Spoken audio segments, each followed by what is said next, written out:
Hello everyone, আশা করি সকলে ভালো আছেন। পুষ্পা 3 লোডিং আসছে 2025 সালে।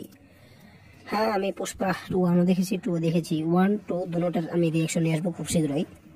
আসলে ইদানিং ভিডিও বানানো হচ্ছে না, তো আপনাদের জন্য পুষ্পা 3 আপডেটটা দিয়ে দিচ্ছি। যারা পুষ্পা 2 দেখেছেন তাদের অবশ্যই দেখেছেন শেষে একটি থিংস দেওয়া যে পুষ্পা 3 লোডিং।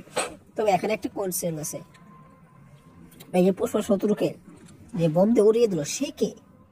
আসলে সে কে? দেখেন, মাঝখানে কিন্তু দেখা হয় যে পুষ্পার ছেলে হয়েছে। আমার মনে হয় ছেলেটা বড় হয়েছে, তারপরে ছেলেটাই বাবার প্রতিশোধ নিয়েছে, অথবা অন্য কোনো কাহিনী। কিন্তু এই লোকটা কে হতে পারে? আপনাদের কি মনে হয়?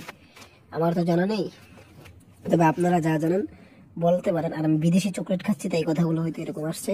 আপনারা অবশ্যই বিদেশি চকলেট খাবেন, সৌদি আরব থেকে নিয়ে আসবেন, খুব ভালো লাগবে। কত স্বাদ! যাই হোক, মজা করলাম আজকের ভিডিওটি এ পর্যন্তই। ধন্যবাদ পুরো ভিডিওটি দেখার জন্য।